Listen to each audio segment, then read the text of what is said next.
ہارون صاحب، army chief general Bajwa صاحب نے سیکیورٹی ڈائلاگ سے جو خطاب کیا ہے، یہ دھماکے دار خطاب تھا کیا اور اس کانفرنس کا مقصد کیا تھا؟ یہ ہوتی کیا ہے، یہ پہلے مجھے بتائیں۔ لیکن ایک بات تو یہ ہے کہ یہ تو بیان وزیر اعظم کو دینا چاہیے تھا، تو انہوں نے کیوں نہیں دیا؟ ایسا لگتا ہے کہ کام بانٹا ہوا، مل بانٹ کے ہوگا۔ ہاں، اور ظاہر ہے چیف کہتے ہیں تو اس کا اعتبار زیادہ قائم ہوتا ہے، کیونکہ سیاسی لیڈر خود کو متنازع بنا لیتے ہیں اور اس میں پھر اس طرح تنقید بھی نہیں ہوتی۔ تو ویسے تو انڈیا کے معاملے میں آپ نے دیکھا، نواز شریف نے کبھی انڈیا کے خلاف ایک لفظ نہیں کہا، مریم نے نہیں کہا، ہماری سیاسی جماعتیں بھی انڈیا کے معاملے میں ایک دوسرے سے لڑتی رہتی ہیں جی، جو آپ کا اصل دشمن ہے اس کے بارے میں نہیں۔ دیکھیے جیو پالیٹکس کی بجائے اب چیز چلی گئی جیو ڈیولپمنٹ کی طرف، یعنی جو انہوں نے پیشکش یہ کی، ایک تو یہ کہا کہ سر جنگوں سے اور جنگوں سے دنیا کو کوئی فائدہ نہیں ہوتا، ایک یہ کہا کہ سی پیک جو ہے یہ امریکہ چین اور پاکستان کا منصوبہ نہیں، دوسرے ملک شامل ہو سکے، یہ کہا کہ 2018 تک تو انڈیا کو انوائٹ کرتے رہے، پھر مایوس ہو گئے، اور بھوٹان اور بھارت کے سوا سارے ملک اس میں شامل ہیں اور باقی ملکوں میں شامل۔ پھر سینٹرل ایشیا کی بات کی کہ ہاں ہمارے پاس راستہ سینٹرل ایشیا کے، دیکھیں نا وہ تو چاب آر میں انویسٹمنٹ کر رہے تھے، تو یہاں سے 16 گھنٹے کا تو ٹرک کا فرق ہے فاصلے کا، پھر وہ جو ریلوے بن رہی ہے سینٹرل ایشیا تک وہ بن جائے تو بھارت کے لیے تو اقتصادی فوائد بے شمار اور بے حساب ہے، ٹھیک ہے نا۔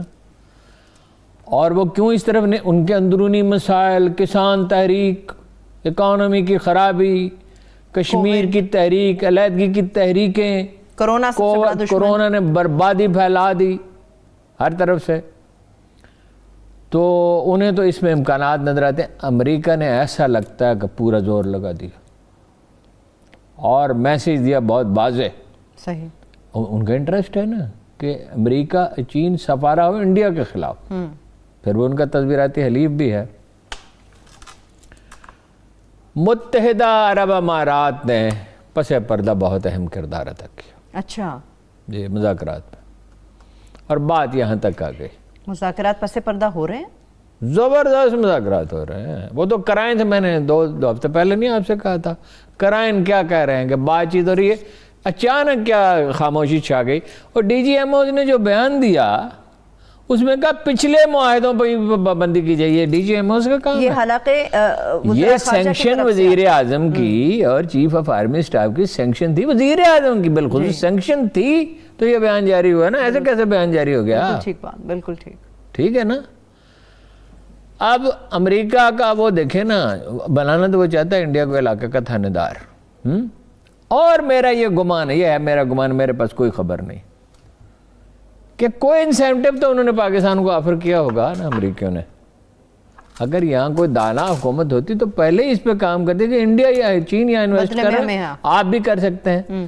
پھر یہ ہے کہ چین آ کر لوگوں نے غور نہیں کیا کہ وہاں تو $400 بلین کی کمٹمنٹ کر رہا ہے، یہاں 62 بلین انویسٹ ہوئے ہیں، راستہ یہ ہے، چابی یہ ہے، مگر زیادہ انویسٹمنٹ ایران میں کیوں؟ اس لیے کہ ایرانی قیادت پہ وہ زیادہ بھروسہ کر سکتے ہیں، یہاں تو حکومتیں بدلتی ہیں، انہوں نے زرداری کے زمانے میں تو کام ہی نہیں شروع کیا، حالانکہ منصوبہ بن چکا تھا مشرف کے زمانے میں، نواز شریف کا انتظار کیا، ٹھیک ہے۔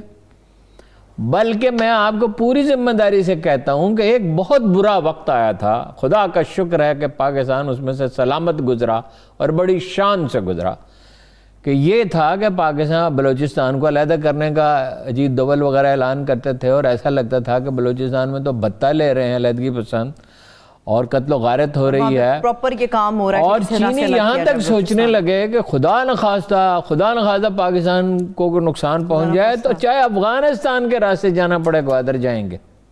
یہ گوادر ان کے لیے اتنا امپورٹنٹ ہے۔ بحر الکاہل کے جو ممالک ہیں، وہ کوریا ہے، جاپان ہے، کوئی ہے، ویتنام ہے، سب سارے وہ تو ان کے خلاف ہیں۔ ابھی کوریا گیا ہے نا، جنوبی کوریا گیا ہے نا امریکی وزیر خارجہ الاسکا مذاکرات سے پہلے، جی بالکل، اور وہ چین، آسٹریلیا، میں ہمیشہ یاد دلاتا رہتا ہوں، بھارت اور امریکہ کا اتحاد ہے، ایک عالمی طاقت کے طور پر اپنا غلبہ برقرار رکھنے کے لیے امریکہ آخری حد تک جائے گا، اور وہ جا رہا ہے، وہ اپنی پوری کوشش کر رہا ہے، ہوتا نہیں ہے،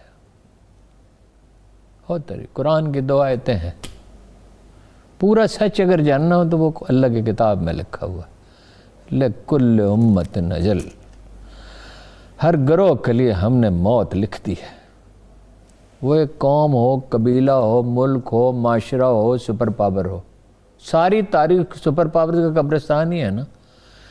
بات ان کے ہاتھ سے نکل گئی. چینی معیشت زیادہ تیزی سے ترقی کر رہی ہے، آبادی زیادہ ہے، شرح ترقی زیادہ ہے، نظم و نسق زیادہ ہے، تحمل زیادہ ہے، ڈسپلن زیادہ ہے. انہیں کرونا سے نمٹ لیا، امریکی کیوں نہیں نمٹ سکے؟ لیکن وہ جو شاہانہ غرور ہے نا، جس کو ایک امریکی اس نے دانشور نے کہا امریکن ہیوبرس سے، بڑی اچھی کتاب ہے. یہ جو گھمنڈ ہے یہ جاتا، رسی جل جاتی ہے، بل نہیں جاتے.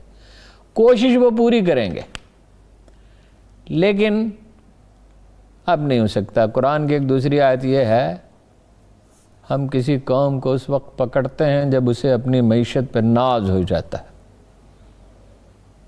تو فیصلے تو اس نے کرنے ہیں جس نے کرنے ہیں، جس نے یہ دنیا بنائی ہے، قادر مطلق کا بے شک، اسی قادر مطلق نے کرنے ہیں.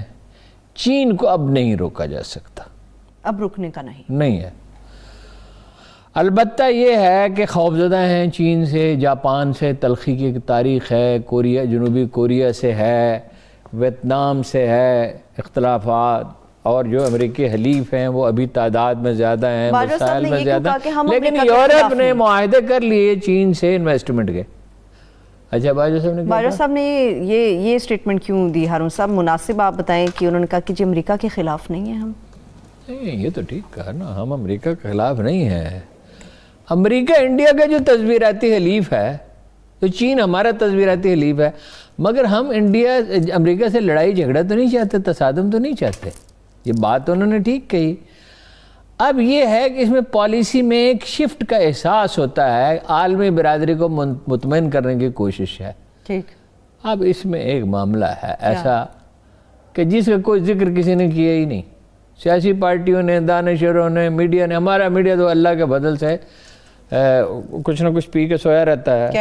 شیخ صاحب تو کہتے ہیں ستو پی کے، لیکن اصل میں تو محاورہ اور ہے. چلیے محاورے کو چھوڑیے محاورے کو. ہارون صاحب انڈینز کہہ رہے ہیں، انڈین میڈیا کہہ رہے ہیں پاکستان کے پاس نہ گندم ہے نہ چینی ہے. آج میں سارے دن پتہ کرتا رہا، گندم کی فصل بھرپور ہو رہی ہے. اچھا، قیمت سینکڑوں نے. اچھا چینی کی بھی، چینی کی قیمت کا مسئلہ اور وجہ سے میں پھر کبھی ایکسپلین کروں گا. گندم کی قیمت درجنوں نہیں، سینکڑوں افغانی ٹرکوں سمیت اور کیش سے بھرے ہوئے تھیلوں سمیت رحیم یار خان باول نگر اور اس میں باولپور میں دن آ رہے ہیں، کھڑی فصلوں کی قیمت لگا رہے ہیں. اتنی گندم ہے. مسئلہ تو سمگلنگ کا. انٹرنیشنل پرائس ہے گندم کی 2100 سے 2200 روپے تک. پنجاب حکومت نے آج، مرکزی حکومت نے بڑا کمال کیا پنجاب نے کہ 1650 سے 1800 کر دی. حالانکہ اب تو کٹنے کا وقت ہے، پہلے کرنے. انہوں نے 2000 کی ہوئی ہے. گندم جائے گی، سندھ تو خریدتا ہی نہیں ہے، گندم جائے گی کراچی پنجاب کی، وہیں 2000 روپے. ابھی بھی پرائس یہی ہے 2100-2200. وہ علیم خان کہتے تھے عجیب و غریب یہ پالیسی ہے گندم کی خریداری کی. بیچنے والا ناخوش، وہ فلور ملے ناخوش، حکومت کو مالی نقصان، کسان کو نقصان. فائدہ کس کا ہے؟ یہ عجیب و غریب پالیسی ہے. اب سمگلنگ یہ روک نہیں سکتے، ادھر چمن سے بھی ادھر سے بھی اس سائڈ سے روکنے کا تہیہ کر لیں تو کیوں نہیں ہو سکتا؟ تو 2 بٹالین آرمی کی یہاں اور 2 وہاں کافی ہیں.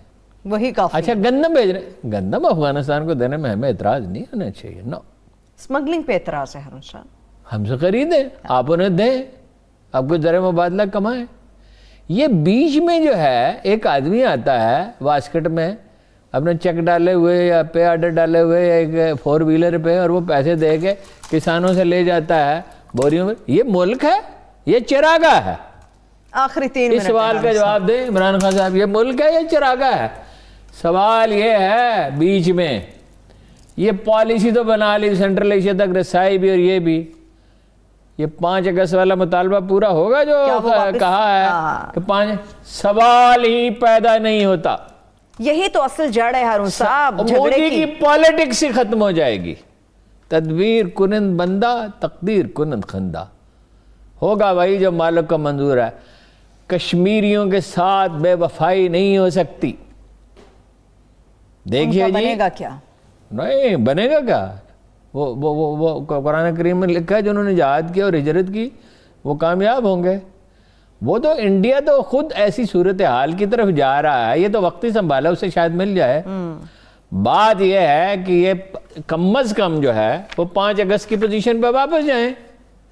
اور وہ مودی کی سیاست کا اختتام, وہ مودی کی سیاست کا خاتمہ ہوگا, وہ نہیں جائے گا. یہ امریکی دباؤ ہے.